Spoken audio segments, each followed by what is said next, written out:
Hi everyone, just want to give you a heads up that on this episode we have a few scenes before the main title, so the podcast will start at the top of the show. Hi, I'm Matt Roberts, executive producer and writer on Outlander, and we are here on the Outlander podcast. I'm here with Tony Graffia, Hi everyone, who is also, writer, executive producer and of we're here to Outlander. watch episode 310.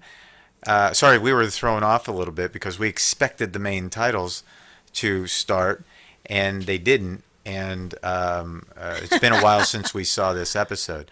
So They tried anyway, to trick us. they did trick us. I think it was Mikey O'Halloran, our editor. I think he tried to trick us here. Anyway, this is episode 310. It's called Heaven and Earth, and it's written by Luke Skellhouse, a very talented writer of ours.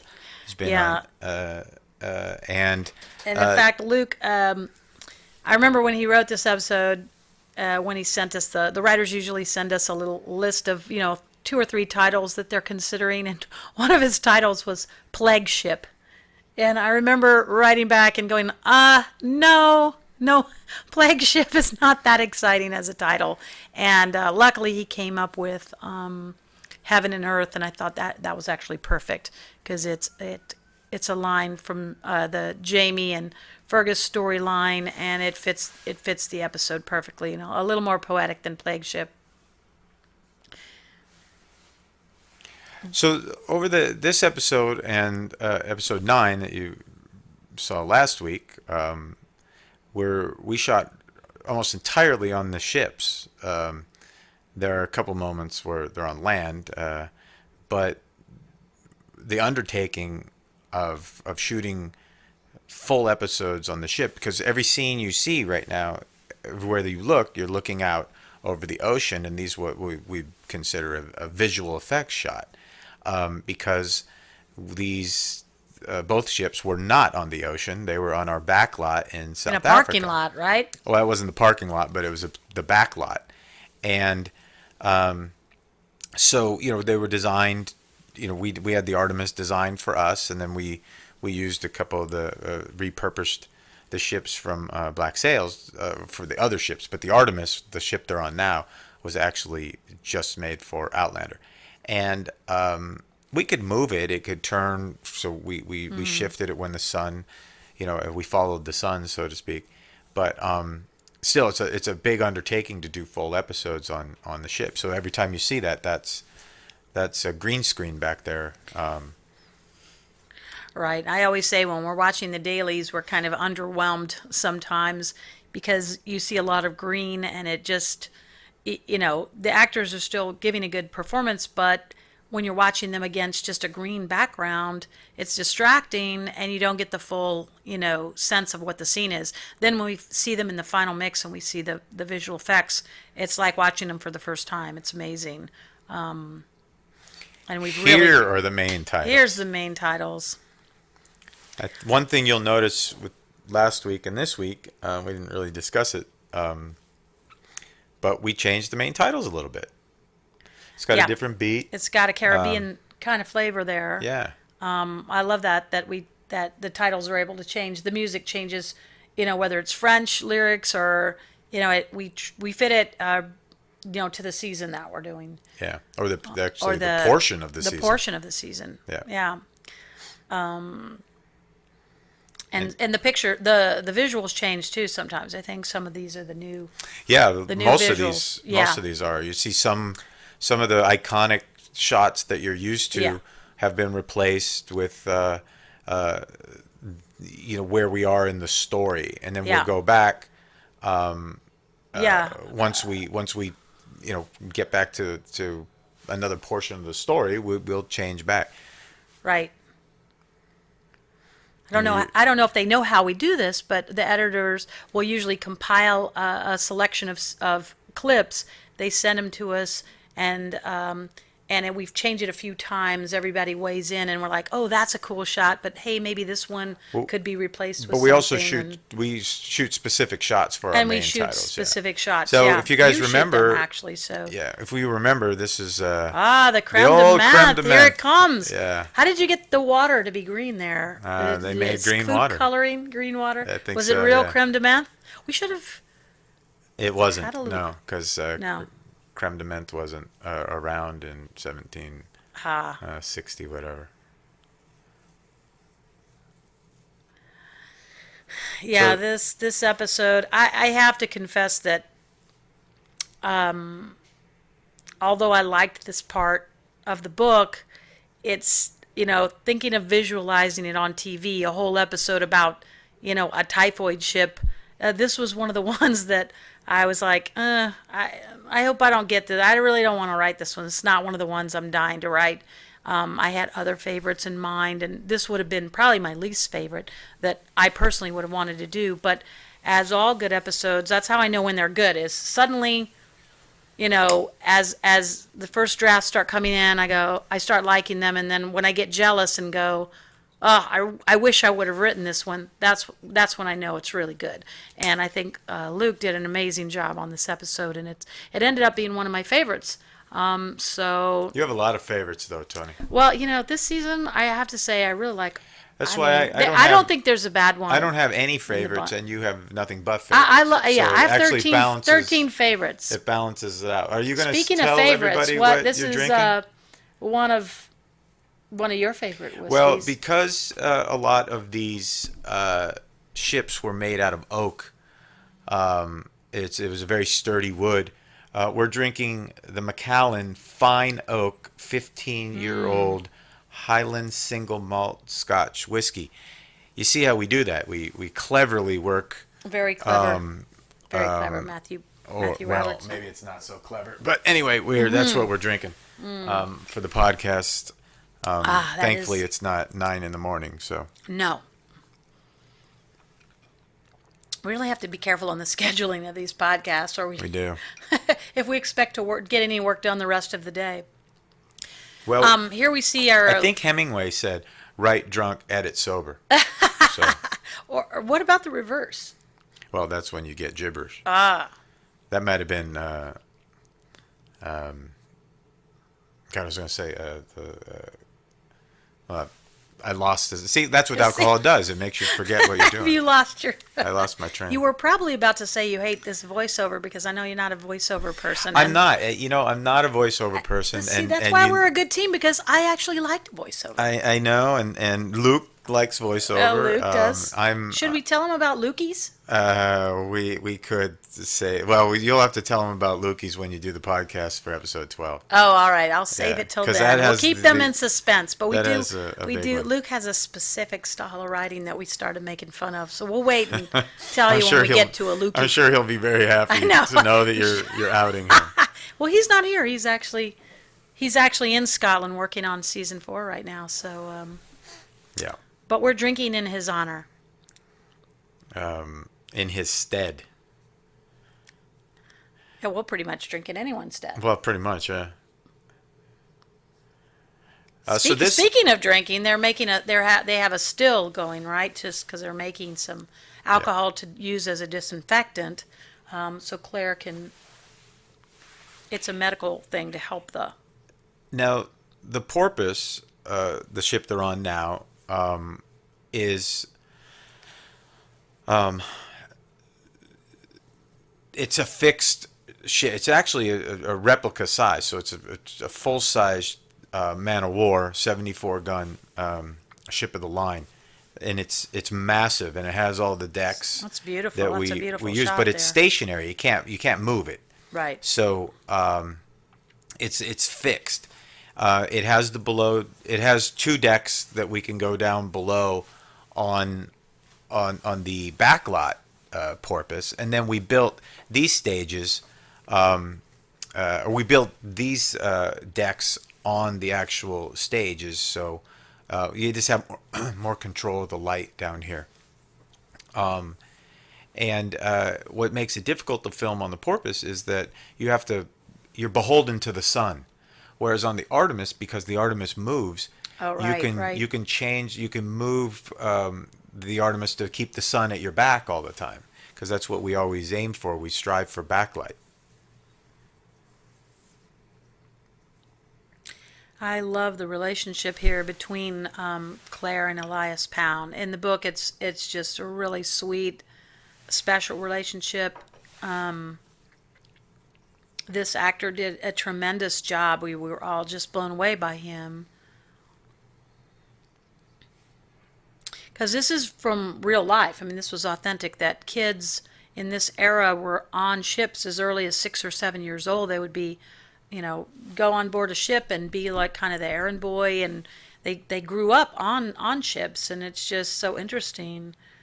It's just a different way of life, and I think it's Yeah. one of the things in the writers' room that we definitely we kind of beat into the people, the writers here, is that you can't think modern thoughts when you write these. You have to think that this was standard procedure back then. This is what That's right. this is what they did. So the person of the time and the character in that time wouldn't be thinking a modern thought. Right. So it's hard to do. I mean, it's hard to get it out of your head. It is. It is. It's something you have to acquire. All the new writers, it takes them a while. It took me a while, I know, to kind of have to put yourself in that 18th century mind. I mean, I wasn't a history major, but I've read a lot of history since starting this show, and I have a new appreciation of it.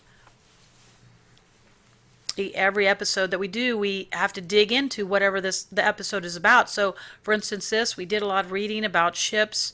I know Luke had a bunch of books about ships. In fact, one of the ones he brought in was kind of almost a children's book.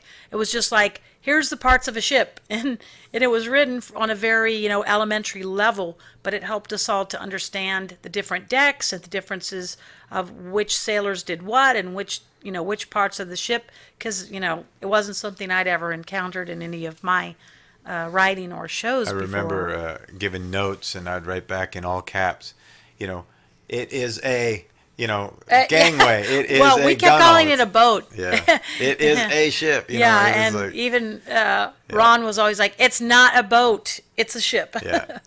We're like, "Sorry, And sorry, it's not Mr. the- Tall Ship." it's not the front, it's not the back, it's yeah. not the side. I would write in all caps. Right. Because you want to just pound it in there, so you start using it all the time. You Yeah. just want to start using it in the way you talk, but also, we would say when we were there, Yeah. we would always say port. We would always Yeah. say starboard. We wouldn't say right or left, because that's not how Yeah. it works. And I mean, look at just the detail in this captain's log, for instance. The prop people, the set decorators, they have to make these from scratch. They don't exist. You don't go to the prop, store or the prop warehouse and buy one of these.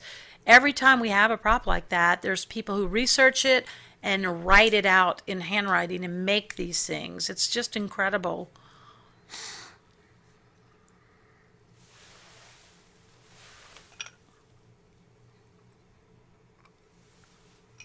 I love when Claire's trying to explain some, 20th century concept, and people are like, "That's absurd. How dare you say that, a man could carry a disease and not have it." I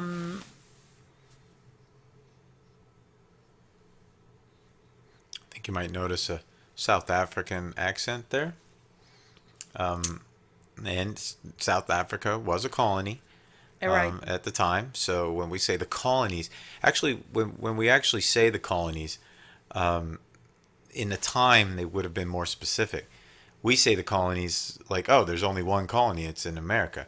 But Right. the British Empire had colonies They all had around the world. territories everywhere. So and- when we said,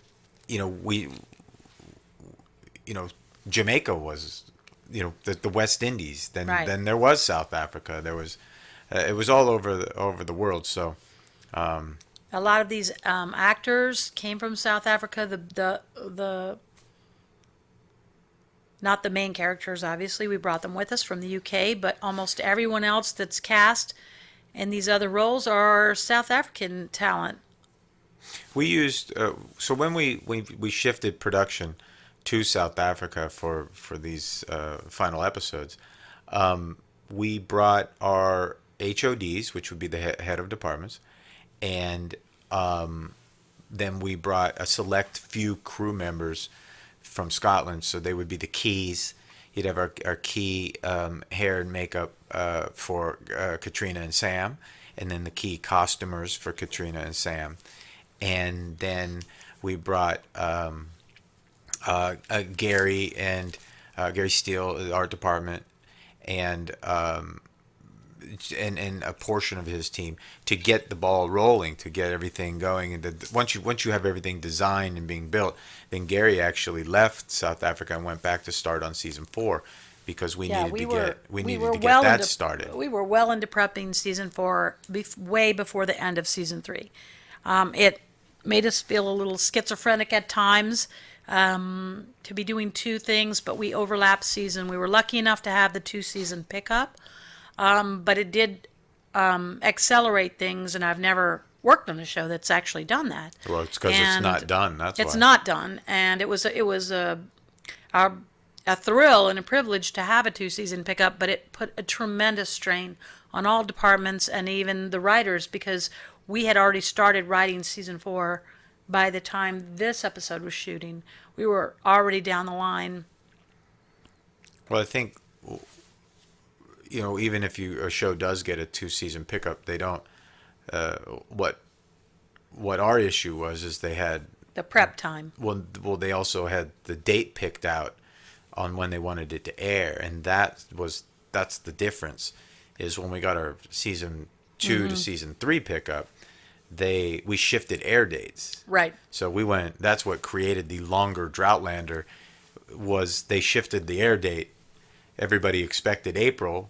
All of us expected April, and then it was shifted to September. And a lot of times people ask us questions on social media, and then when we're on panels or doing interviews, and most of this stuff comes from Stars and Right. Sony. We don't do air dates. We don't do any of that stuff. No, we don't have a say in that. We don't have a say in even when they post the podcasts. We don't have a say in those things. That's all the network. And even like Comic-Con. Are we going to Comic-Con? I don't. That's stuff that they plan, and I plan to avoid. I mean, no, Yeah. I plan on being there. Well, you're busy, very busy with work. I know. I've missed Comic-Con every year because I have been Well, you're prepping. you're prepping. in the UK. Yeah. Here, Jamie, we just heard him say the line about heaven and earth, and his definition of, loving someone is that you'd move heaven and earth to help them or save them. And he's sort of testing Fergus here for his own purposes, like help me get out, because he wants to go after Claire. But Fergus loves him and is like, can I do this for him? Yeah, so It's a story. That story is not in the book, but we wanted to do. We love the relationship between Fergus and Jamie. His, sort of their adopted family. And I think that was one of the questions we often get asked.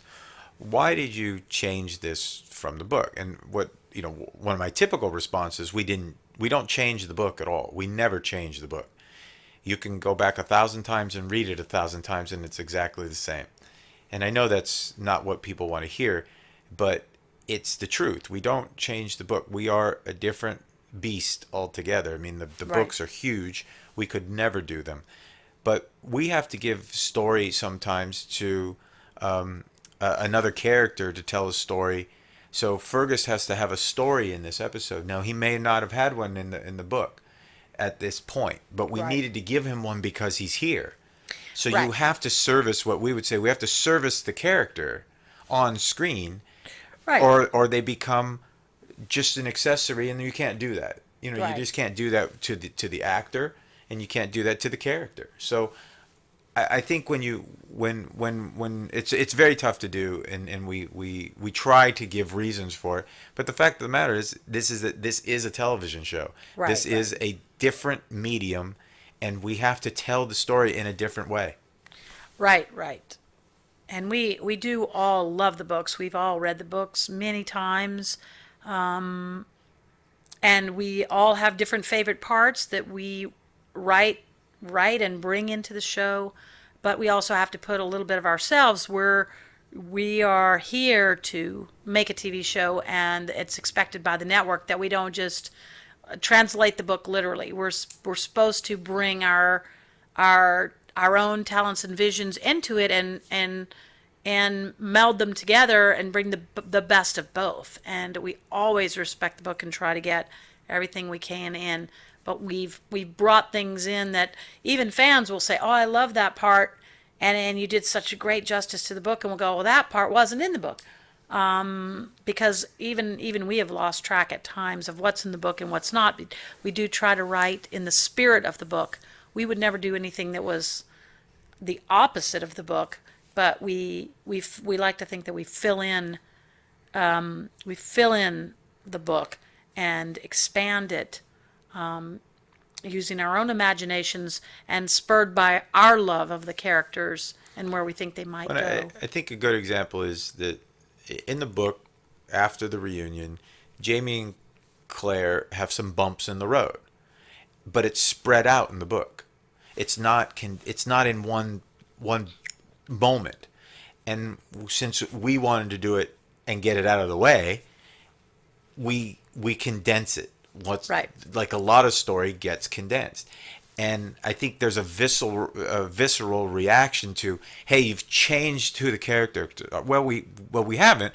We just show you it in more of a microcosm, and that's why you're having a reaction to it. You're like, oh, this is not how they are in the book. Well, you're right. They're not that way in the book. They are different in the book because there's a lengthy 200 pages in between, and not 20 minutes. And so we have 20 minutes to show the same thing that Diana takes 200, 300 pages to do. Right. And that's why I think that you have a different emotional reaction to it.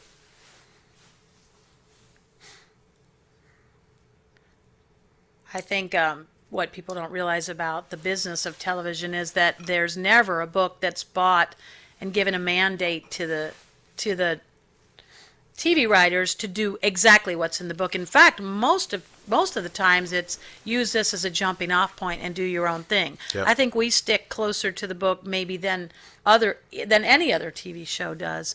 But not to name names, but there are a lot of shows that will keep, that kill characters they don't like and just move on.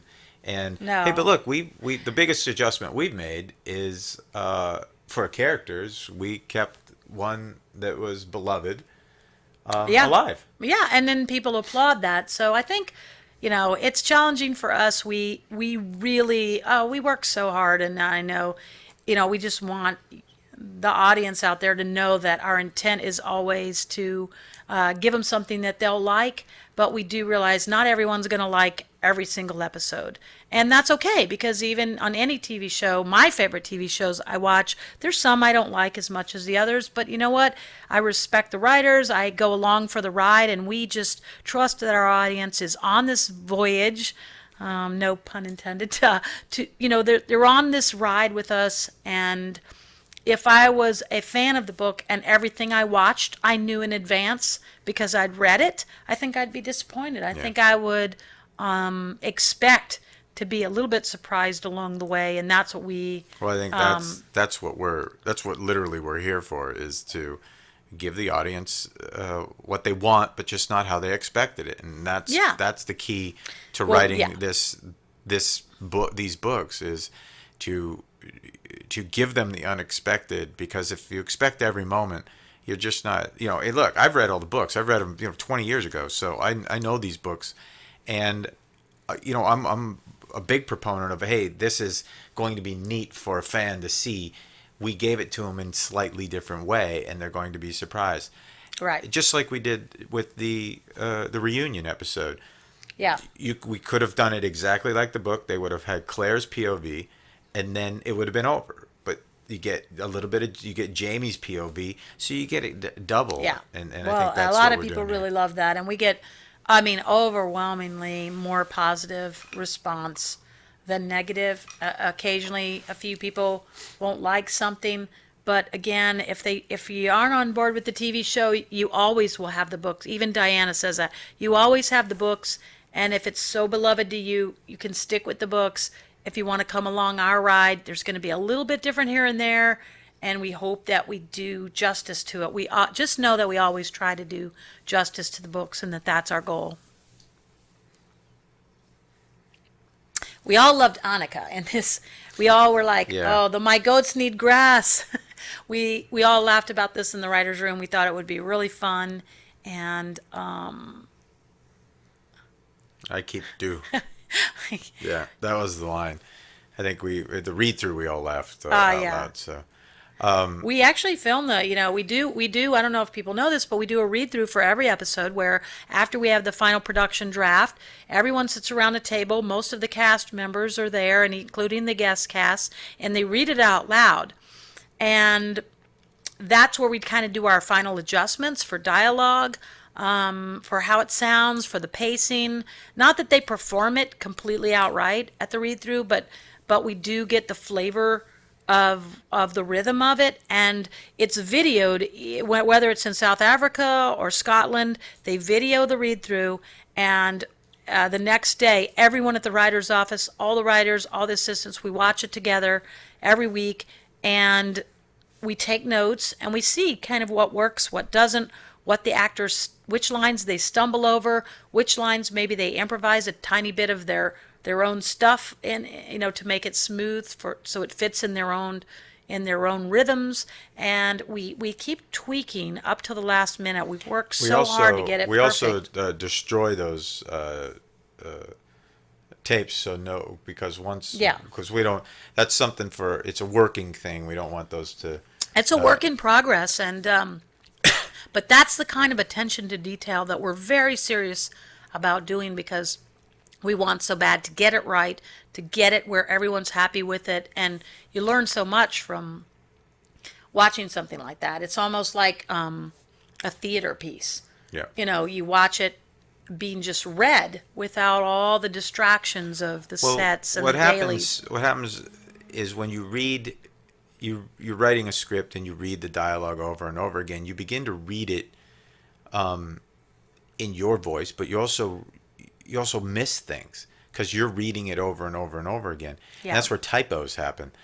But when somebody else reads it and they put their own inflection on it, Yeah. it's completely different. And I think that's the other thing that happens from the book dialogue to the show dialogue is when you read something, you put your own inflection on it. The he saids and the she saids are kind of read over most of the time. And you're putting your own inflection on, whether you know it or not, you do. And that's why you have a different image of a scene sometimes. And that's why we always say, this is the TV show and not the book, is because you're getting actors performing the moments, and they are putting their inflection on each word. So, and we tone things like, so this moment was careful that we didn't want the cook here to be too evil.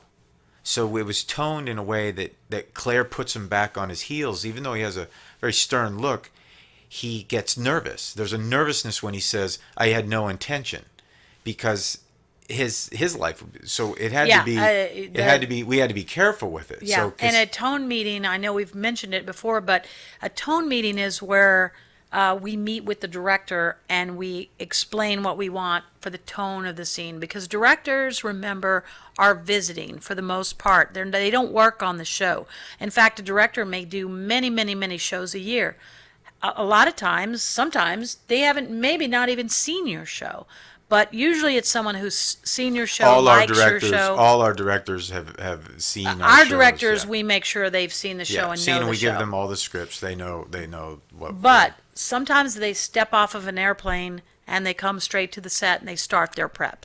So it's our job to get them up to speed on what our show is, to give them kind of a crash course in how our show operates, what our characters are, and where the storylines are going. Because even if we give them previous episodes to read to get up to speed, they don't know necessarily where we're going. So we have to tell them, hey, make sure you do this scene a certain way because it's going to play in a later episode.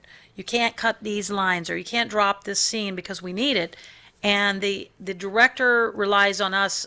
They're all very talented, but they rely on us for the continuity and the tone of the show, so that they're not making their own little movie that doesn't fit with what the Outlander Well, we also have tone is. what we call creative producers, one of our writers, Yes. on set for each block. One writer covers a block, which is 2 episodes, and that's happened from day one on every episode from the beginning, and we it's important because that person, whoever it is, will on a day-to-day basis keep the tone of the show, keep the continuity and the structure and the tone of the show Right. steadfast. But yet, you know, the point is we try to keep a lot of cohesiveness in our intentions and what our plan is for the episode. But there are many voices that come into play here. And sometimes something a fan sees it may be that it was the writer, something they put in. It may be something in how the director interpreted it. It may be how a certain actor interpreted it in the moment. This is a collaborative medium, It is. so we have the studio and network. studio and network weigh in and give us notes. There's a lot of we always say if you want to do something alone, be a painter. Yeah. Because you just this is a medium where there are a lot of voices all the time. There's many voices, but these things get discussed over and over and over in great detail, and sometimes compromises are made. Sometimes they come out for the better. Sometimes we're like, looking back, we wish we would have fought harder on certain things. But I think overall, we're very, very proud of what we've done, and we have to stand behind whatever decisions get made. I'll stand right behind you, Tony. Well, there's a saying that's very appropriate for Outlander, which is that it's better to fall on your own sword.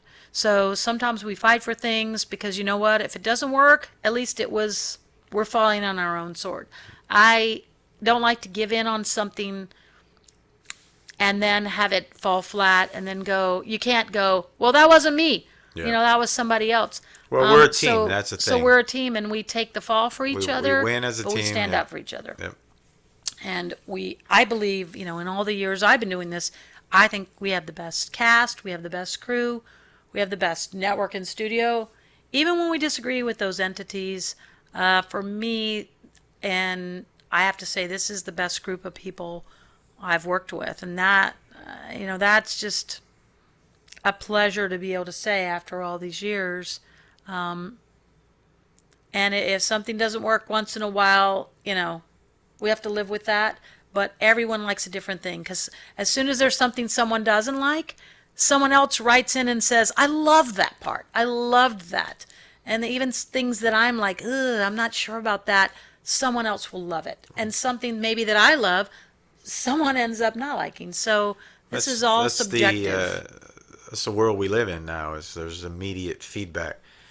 Before, when we worked on shows, you didn't know what anybody thought. You'd read a critic's review of it every now and then, and if the show kept going, you just, there were fans, but you just didn't know about it. Now it's, direct contact more than, and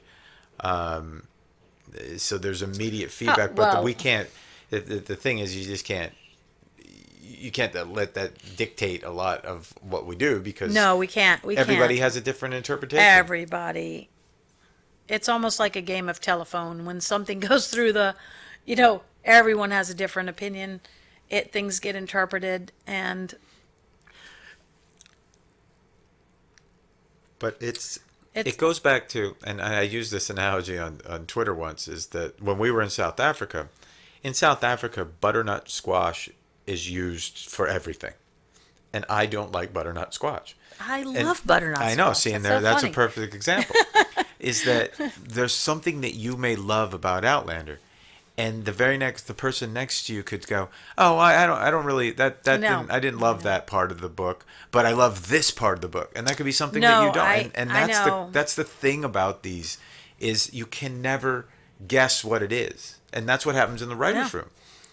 This is, in the book, you said this wasn't your favorite part, but you've come to love it in the television show. Right. But that's there's right. also... Well, I've not liked things that I've written. I was like, please don't give me this episode. And then once I wrote it, I liked it. Or I've written something I thought, I did my best, but I wish it was, and then people have loved it, and that makes me feel great. Or things that I wrote I thought were really great, and people were like, yeah, that's okay. And then I'm like, you're kidding. You didn't love that? I thought you'd love that. But, that's being a writer. I mean, when you've done it for this many years, you realize that, you're not going to please everyone, so you got to please yourself. You got to be true to what, and people have to trust us that we've done this for a long time. We always do our best. On this show, more than any others, nobody considers it just a job. Nobody just goes, this is my paycheck, this is what I do from 9 to 5, and I'm going home, and I'm not thinking about it. I can guarantee you that everyone on this production, we live, eat, and breathe Outlander. We love it. We call each other on the weekends.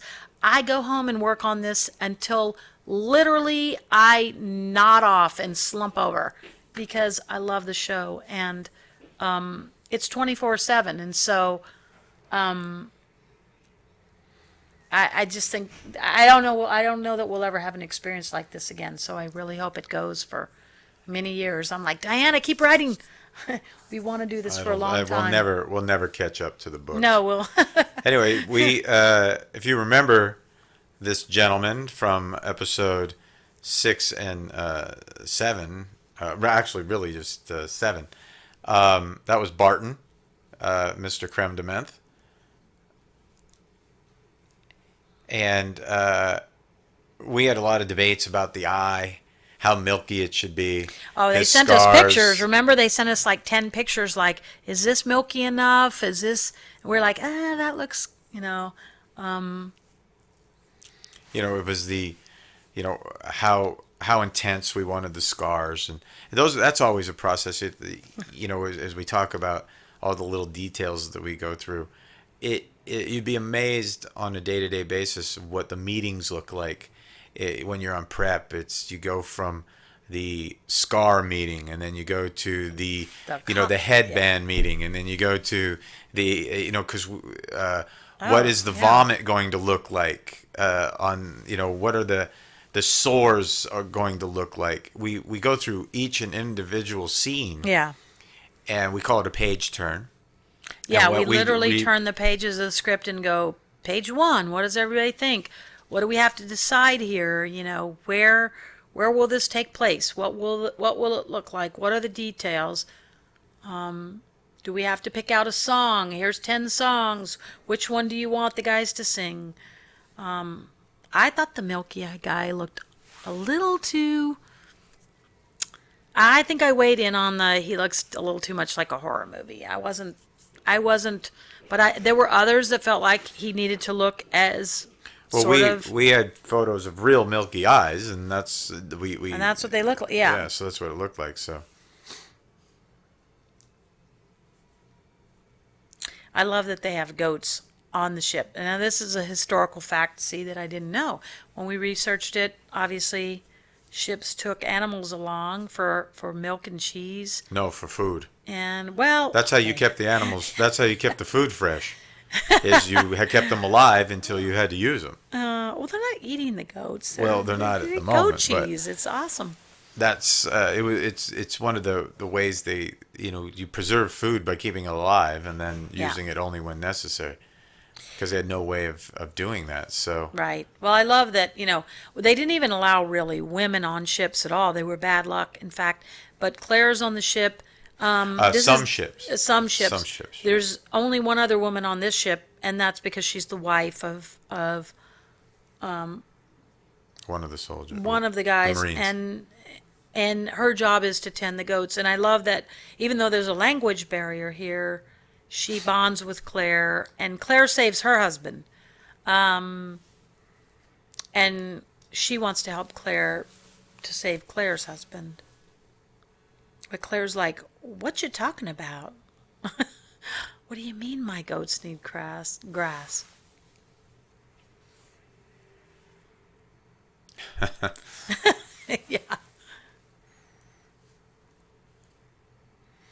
Maybe some voiceover here would help. Oh, that was me being snarky. Sorry. Voiceover is good. Voiceover is good. I like this shot because it's I like. I'll say I like the voiceover when it gives you something else, something that's not. It can be overused. Well, I think the one thing that we have is a very smart audience. You know, they're very smart. Definitely. They know how to watch.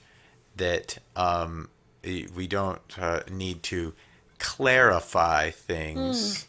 All clarify. The time. Yeah, that was clever. Wasn't Very clever, Matthew Yeah. Roberts.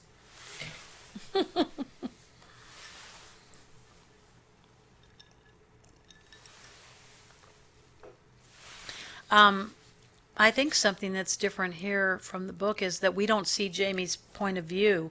I believe that No. once Claire is kidnapped, we're with her Yep.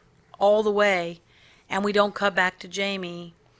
But we made the decision that we wanted to see what Jamie would have been going through. Here's a great example of how we augment the book, because what's happening with Jamie while Claire is on this typhoid ship. And, you know, if I was a fan, I'd be like, this is great. I get to see something that wasn't there. It doesn't mean anything was wrong with the book. It's just a different decision that gets made, and it's multiple artists giving their point of view. But it also of how it goes things back would to, once again, in service of the character. We have to. You have to service the character in the stories. We've done this a couple times where we've stayed out of. In season 1, I think we did that once where we were out of Jamie's POV, or we didn't see Jamie at all in the episode, and we probably should have dropped in. You know, in hindsight, we probably should have dropped in with him a little bit. But in the book, you were without him, and that built tension. And we thought we wanted to do the same thing, is build that same tension. Right. And it's tough to know, when to do it, when not to do it. It's always a challenge. Well, we debated, and we have a lot of spirited debates, as we always say in the writers' room. And we use the word spirited. You spirited. could add your really, own. we're add having your own fist fights. add your own. We're wrestling in the writers' room, and we do. And we have a diverse group of people with very different opinions. Everyone's got a different character, advocates for different storylines. This stuff isn't. We don't just toss it off. We put a lot of care and a lot of thought into everything, and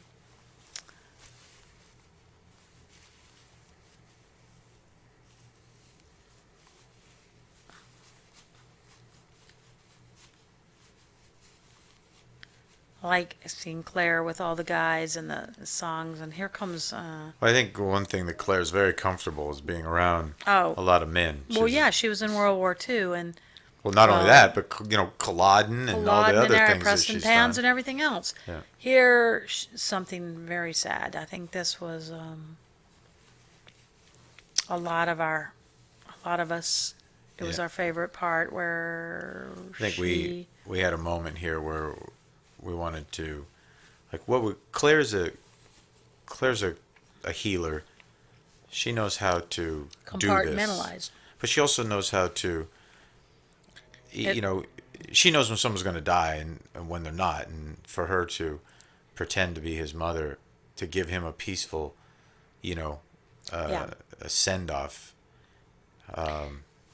is it's heartbreaking to do, but she has such a great bedside manner. That was one of the I think really pretty moments in the show. I think you added that part where she says, "Yes, it's mother." I did. It was a something that speaks to what she did earlier in the series when she was with Geordie and Dougal. That's right. And it's a kind of a callback to that. And the rabbit's foot. I mean, Matt and I have talked throughout the season about using a rabbit as sort of, it's very subtle, but if you're paying attention, you'll notice that we use rabbit. Jamie saw the rabbit at Culloden. Brianna had a stuffed bunny that was her favorite stuffed animal. She lost it. The bunny got trapped in the crib. So you'll hear them. He's got a throughout, rabbit's foot for luck, and a mention of a rabbit may appear later Well, in the season if you're paying attention. in episode 3, the guys were trapping rabbits when Jamie escaped. Right. So there's mentions Right. throughout the season. Right. You guys, read into that as much as you want. Well, I love this. Oh, God, it makes me cry every time I watch it. This was something I believe Luke added from some research he'd done. This wasn't in the book, but he had done some research that you would put the stitch through the nose to make sure the person was dead. Yeah. And, Katrina she just kills us there with her, and, she talked to Elias earlier about how she's able to even do the job that she does by compartmentalizing and not mixing her feelings with what her job is.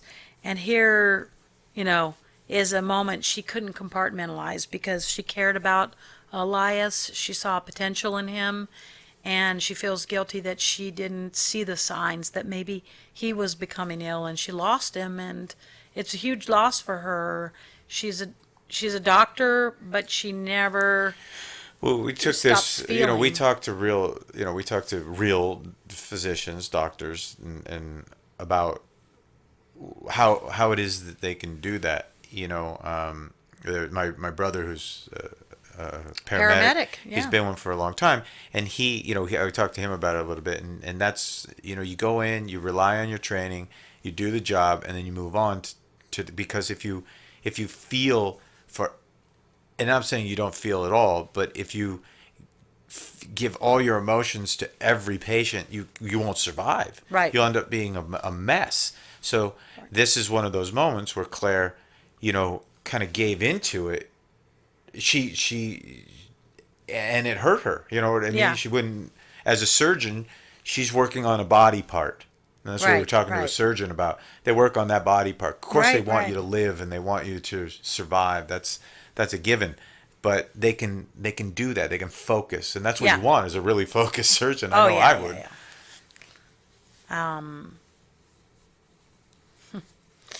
Uh-oh. Here we go.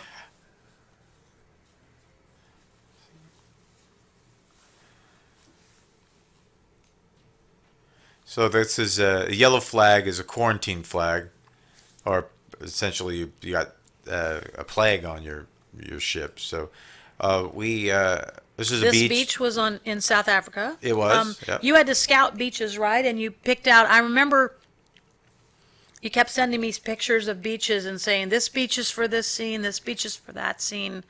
Yeah, you can't spread the production crew, 1,000 miles over beaches. Right. So we had to find an area that we could shoot for 3 or 4 different episodes. Right. And we found a few that worked for us, all within, like a 5-10 mile radius, or not radius, a strip. So that was close enough to the studios that we could get there. There were gorgeous beaches that were hundreds of miles away that we just couldn't get to. But Right. One time, didn't you plan on something, and then the tide came up and surprised you? And yes, you had to move the production we did, really quickly. and the fans will see that at some point. I can't remember which episode that was, but it's further down the road. But I thought that was funny. Yeah. When I heard that story, they'd all set up, and then, whoops, here comes the tide. Move everything up the beach. Yeah. There's a lot of things in shooting that in filming that happen, especially when you're on a tight schedule. So when we go out, say, to a location like this, we're out there for the day, and in filming one episode, a lightning storm hit right in the middle of filming. Oh. And that means you have to stop. You can't film when that happens. And when I say a lightning storm, I mean the lightning struck just a few hundred yards away, and not even a few, maybe 100 yards away, and everybody had to go, that's it, party over, everybody Party inside. over. Oh, yeah. So they got into the trailers and kind of locked down. Oh, yeah. Because, and that's time wasted. You don't get that time back. Right. You'll notice that it's a beautiful sunny day, and many of the cast and crew had no idea what that big orange glowy thing was in the sky. The Scots were like, "Wait, sunshine, what's We going had to on?" we had to pause for a moment and put on sunblock, which we've never had to do in almost 3 seasons of filming. So that was, Yeah. but that had its challenges just as well because, when we left Scotland, it was the middle of winter, Yeah. and when we arrived in South Africa, it was the middle of summer. So, we went from 30 to 40 degree temperatures Wow. to 100-degree temperatures. Those of you who are on Celsius can do the math. Sorry, it was more like in the zeros Yeah. and up into the 40s. So Yeah. that was Celsius for those of you that do that. And this is also one of the things that we wanted to incorporate more of. There's some of it, but it's the Jamie in the looking at the pictures of Brianna, and I think that was something we wanted to show over the course of the season. And I Yeah. know when he looks at him in 6, he didn't take a ton of time with him, and it's also, I think, maybe also Sam knew that he had read forward, Oh. so he knew he was going to be doing it more. But I think it's this thing that we want to show that he is getting to know his daughter over the course Right. of the season. That's right. I mean, he was in shock when she first came back and he saw the pictures of his daughter, but we'd always planned to have a little bit in each episode where he says, "Tell me about Brianna," or he looks at the pictures and he's absorbing it and getting to know her and hearing stories about her for a long time, you know. It's one of the tougher things that when you decide to put the scripts out. So when we publish scripts to production or the actors, there's a timing that you do it because if they're playing a specific moment, sometimes you don't want them to know what's coming because you don't want them to play that. No, if And- you knew that, that's why I don't read ahead in the books. If I knew what was coming, this person was dying, or this person would fall in love with that person, it would affect what was going on in the moment. I'd know too much And because we don't know that in life. But we've said that to the kid. You're having a meeting with the actors, and not just Kat Yeah. and Sam, but a lot of the actors, and you say, but you don't know that. Yeah. In the moment, you don't know that this happens because a lot of our actors, they have the luxury of reading the books. We also say Right. that, hey, some of the things that are in the book we can't play, so you can't play that. No. Because the audience won't understand, why you're doing a certain thing. If you're playing, if you're playing a Right, scene a right. certain way, and we know we're not going to play that other scene, Yeah. then it. Well, this is a good example right here because we don't know that Fergus and Marcelly are going to fall in love. And we didn't want Fergus or her to be playing Yes. that, or for Jamie to know that she would eventually be Yes. his daughter-in-law, Yep. as well as his daughter, Yeah. because he had adopted Leary's kids. And we don't want Claire to know that one day, Leary's daughter is going to be on a ship with her and that they're going to be family. Now, this is great. I love this because it's so badass of Claire. It's like, jump. If you really want to save your Now- husband, jump into And the when I- ocean. I remember reading the book and being like gobsmacked by this. Like, she's jumping off the boat into the middle of the ocean in the middle of the night. And This the height of this, when we got up there and we actually looked down, one of the things, you look at, we definitely wanted to show how high it is, but it's easily a three-story building, if not more. It's off the water. It's a very, very tall, or the drop is significant. So